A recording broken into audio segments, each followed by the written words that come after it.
Coming up this week on Talk with Audrey, Megan Murphy is a successful magazine editor, author, and on-air personality. She was also at high risk for developing cancer, specifically breast cancer.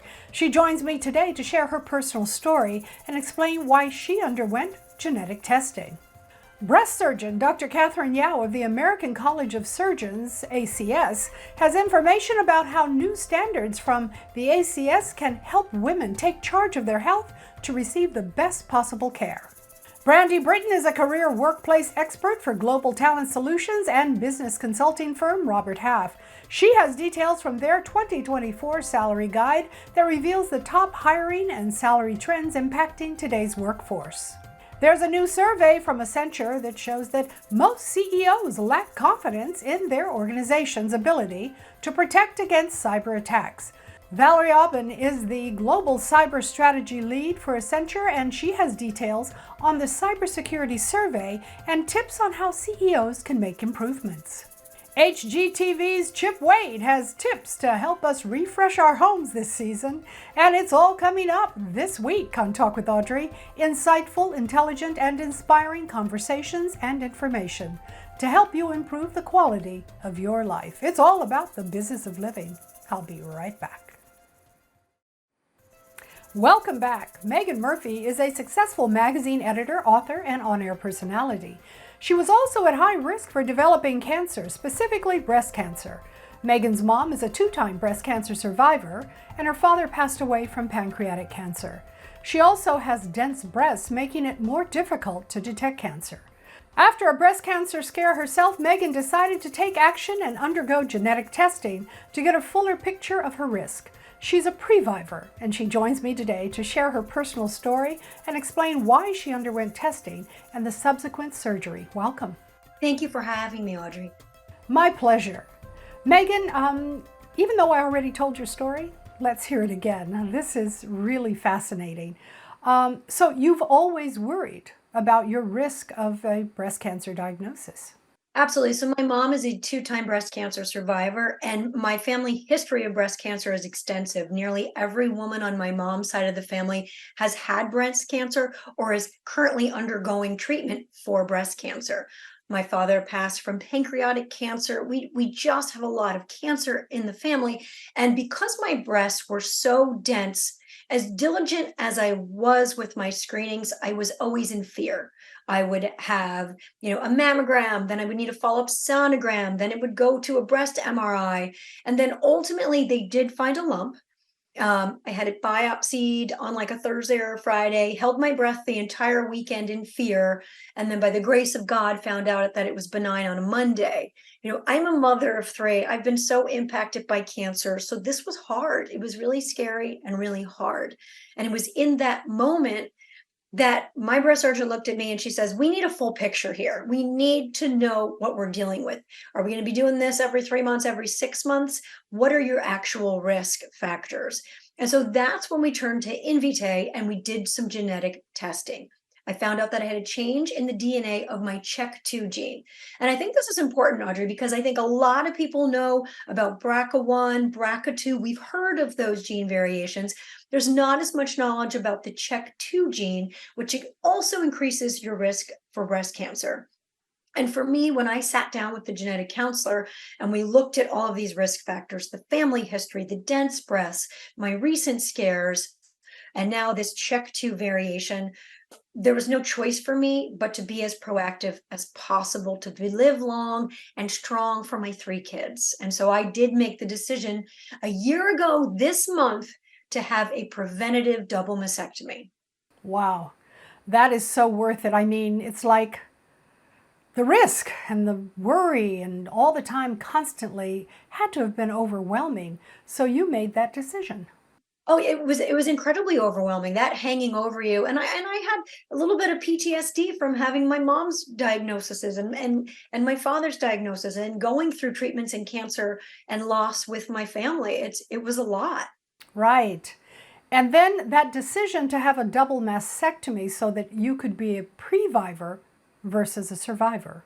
Yeah. So in the breast cancer community, we refer to previvors as someone like me who's preventatively, proactively had a double mastectomy to dramatically decrease our risk for breast cancer. Someone like my mom is a survivor. Previvors are people like me who were proactive.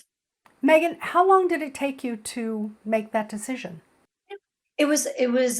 I'm very lucky to have a loving and supportive husband. He was sitting with me with the genetic counselor. His mother also had breast cancer. We lost my father-in-law to kidney cancer. We've been so affected by cancer that we both kind of looked at each other and said, you know what, you're otherwise healthy. Let's do this. And it was a very quick decision.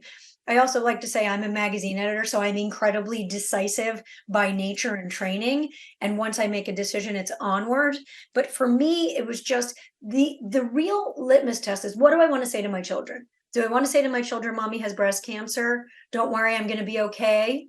Or, you know what, mom's getting this surgery to make sure I never, ever have breast cancer. And the conversation that I wanted to have with my 3 children was, mommy's doing this because she's really wants to prevent breast cancer. And that really made it so clear and so easy to me. And I'm forever grateful to science to be able to have science on my side, thanks to in vitae and genetic testing.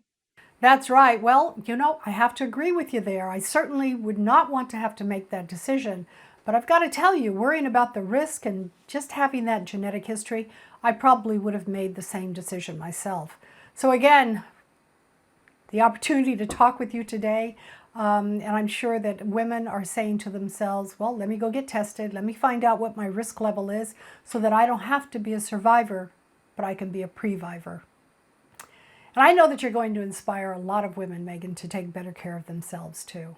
Thank you, Audrey. And I say, like, talk to your doctor, have these conversations. And if you want to learn more, you can go to invitae.com, and that is invitae.com. Megan Murphy, you're a brave woman. And guys, you can use her story to take to your doctor or your healthcare provider and say, hey, listen, is there some testing that I should have as a result of my family's history of cancer? And in Megan's case, as she told you, it's quite extensive, but it probably doesn't have to be as extensive for you to be at risk either. So, like I always say, informed's empowered. Yeah, exactly. The knowledge is power. You want to have the most information possible to make decisions and to be an advocate for your health. Absolutely. Megan, thank you so very much for joining me today and sharing your story. Where can we go for more information? Invitae, invitae.com. Thanks, Megan. And joining me now, breast surgeon Dr. Katharine Yao of the American College of Surgeons, ACS. We're going to talk about how new standards from the ACS can help women take charge of their health to receive the best possible care. Dr. Yao, when should women start being screened for breast cancer? So screening for breast cancer has been shown to decrease rates of breast cancer mortality. And screening finds cancers at a smaller size and earlier stage when they're more curable and people can have less aggressive treatments. So it is important to get your screening mammogram. Why is screening for breast cancer so important? So again, screening really decreases breast cancer mortality rates. We've seen that again and again. And screening finds cancers at an earlier stage and a smaller size. And that means women can undergo less aggressive treatments, less aggressive surgeries, less aggressive chemotherapies, even radiation. So it really is important to get a screening mammogram. And what should women look for when choosing where to receive treatment for their breast cancer? So I think there's several things that women should look for when they're newly diagnosed with a breast cancer. It's important to go to a center that specializes in breast cancer, that is multidisciplinary, and has specialized programs for breast cancer patients, such as access to clinical trials, genetics, plastic reconstruction. It's important to go to an accredited breast center. You want a center that's been accredited by the National Accreditation Program for Breast Centers of the American College of Surgeons. And most importantly, you want a team that's multidisciplinary and a team that you can trust and that you have confidence in. You want to make sure the team is there for you, that they have your back, that they will be there when you call, and that they'll develop a personalized treatment plan just for you. What is breast density and how does it impact breast cancer risk?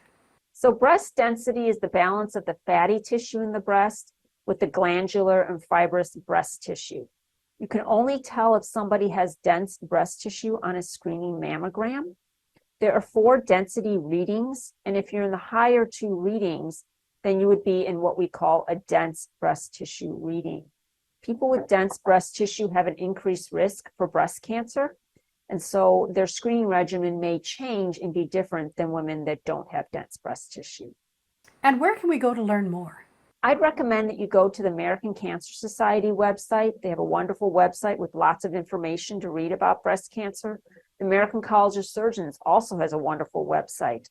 If you go to facs.org/breastcare, you will be taken to a page with several different video modules, and they will go through treatments for breast cancer, different surgeries for breast cancer. We are actually using these modules in my clinic today.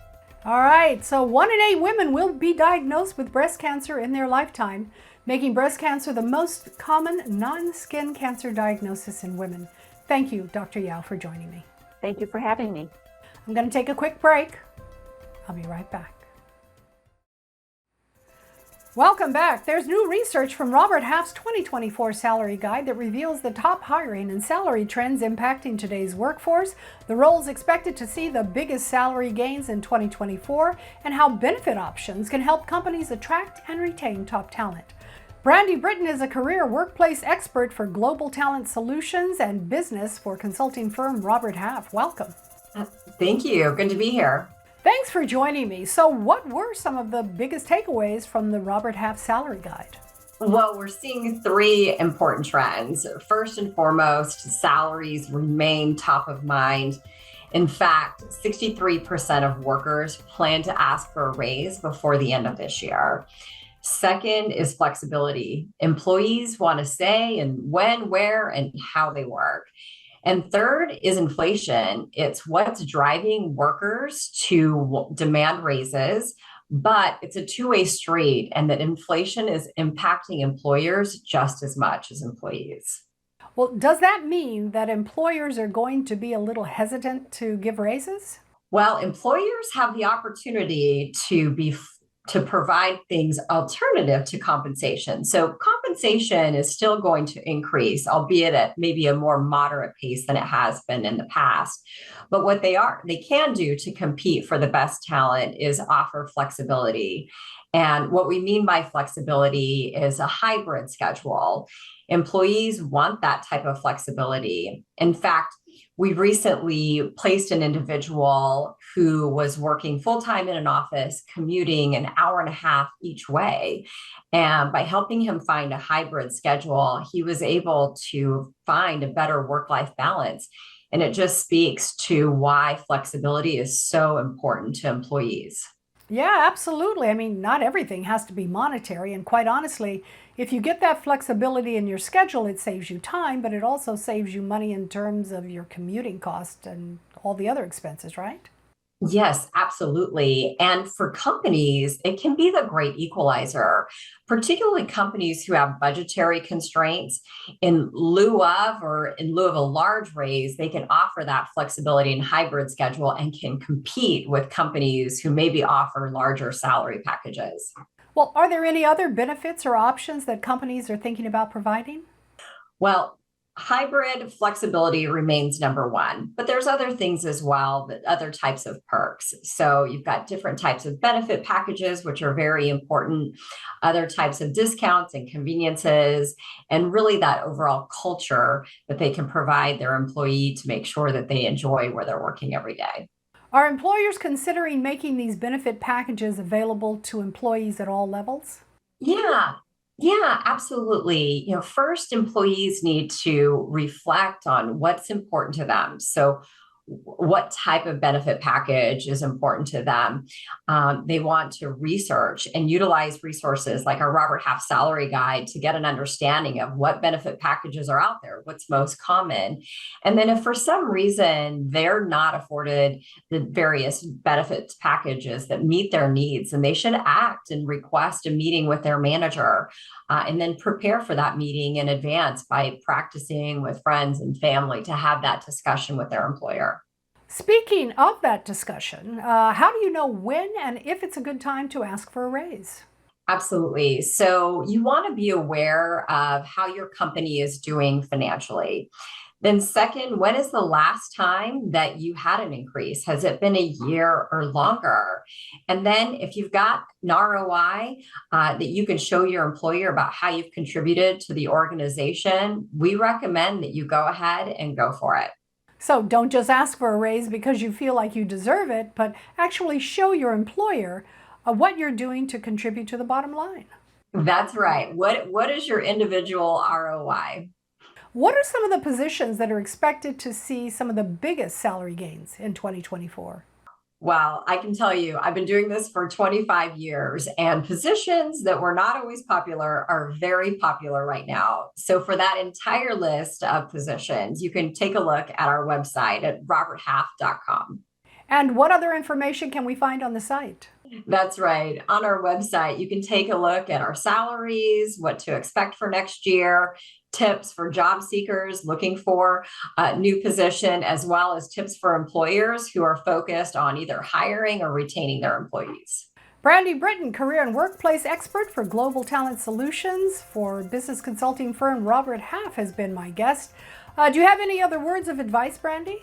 Now is a good time as ever, but do your homework first and let your manager know in advance that you are requesting to talk about compensation. Let them be prepared as well. All right, no surprises. Here we go. Brandi, thanks so much for joining me. Thank you for having me. There's more to come on Talk with Audrey after the break. You're watching Talk with Audrey. Welcome back. Cybersecurity in the U.S. is under scrutiny. CEOs are fully aware of the threats to their business from cyber attacks. Yet a new survey from Accenture shows that most CEOs lack confidence in their organization's ability to protect against cyber attacks. My guest today is Valerie Abend. She is the Global Cyber Strategy Lead for Accenture, and she has details on the Cybersecurity Survey and tips to help CEOs make improvements. Welcome. Well, thank you, Audrey. Excited to be here, especially since it is the 20th anniversary of National Cybersecurity Awareness Month. Just a very timely topic. Indeed. Has it been that long? Oh my goodness, the internet is evolving every single day. But that means that people have found ways to get around and into other people's computers, software, and information, right? You're spot on, Audrey. There is an increasing set of cyber breaches. You can see it in the headlines all of the time. I think we have the attention of CEOs. 96% of the CEOs that we surveyed are aware that cybersecurity is really important to their business and business growth. Unfortunately, however, of the CEOs we surveyed, only 5% are doing the actions necessary to be considered cyber resilient leaders. Oh, well, that's interesting, especially since a cyber attack could really disrupt your business, right? Why do you think CEOs are not really focused on cybersecurity?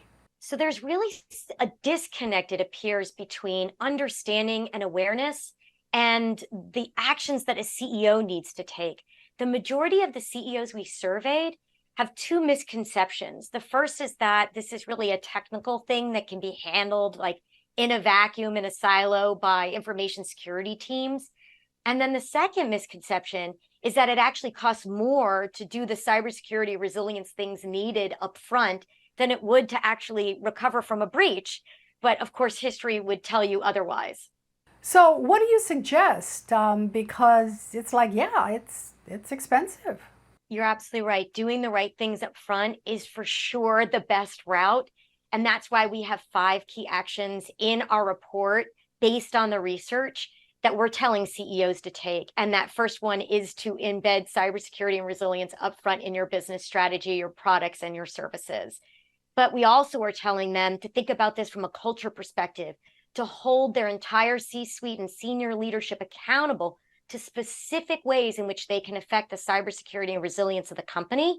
We're also saying, like, secure the technology, especially as we think about emerging tech like AI and Gen AI. Super important that we build security into those things right up front. The other thing we're telling them is to think about this as a partnership model. We are dependent on so many vendors and so many third parties, increasingly so, to make our companies, our communities, our schools, our homes run.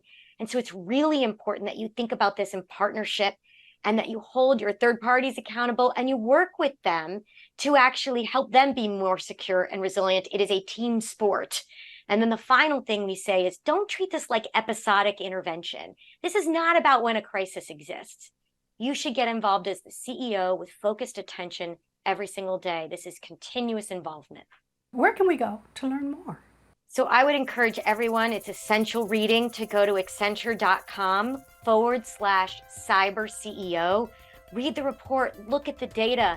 You'll find it actually helps your business to be more profitable if you do the right things up front, just as you were saying, Audrey. And go to the report and see the actions that you can actually take to make for more secure and resilient organizations. Great advice, Valerie. Thanks so much for joining me today. Thank you. I'm going to take a quick break. I'll be right back. You're watching Talk with Audrey. Fall is here, and that means time to refresh, update, and upgrade our homes. And there's no one better to help us achieve all we aspire to in terms of home improvement than HGTV's Chip Wade. Welcome, Chip. Thank you so much for having me. So, Chip, where should we start when it comes to our fall to-do list? Well, fall is the time when cold weather starts to creep in, and those cold temps can actually shorten the lifespan of our vehicle batteries. Now, to prolong our battery's lifespan and to even save some cash, I recommend investing in a battery maintainer or even a trickle charger for your car. I keep one in my garage for all of my automobile batteries to make sure they just don't drop below a level to shorten their lifespan. Now, also speaking of cars, this is the perfect time of year to clean and replace your air filters and even cabin air filters like these from Napa in your car. It's just going to keep your cars running smoothly throughout those cold winter months. You can visit your local Napa Auto Parts or even visit napaonline.com to find some great options. Now, if you're a DIYer like me, you're going to love this next product. Very innovative. This is the DAP 2-in-1 wall and ceiling spray texture. Yes, I'm talking about knockdown texture, popcorn texture, even orange peel, which is super popular. Now, traditionally, spray texture has not been very fun to apply, very messy, kind of inefficient and frustrating, but DAP is changing the game with their new patent-pending 60-degree adjustable nozzle for repairs on vertical, overhead, and even hard-to-reach areas.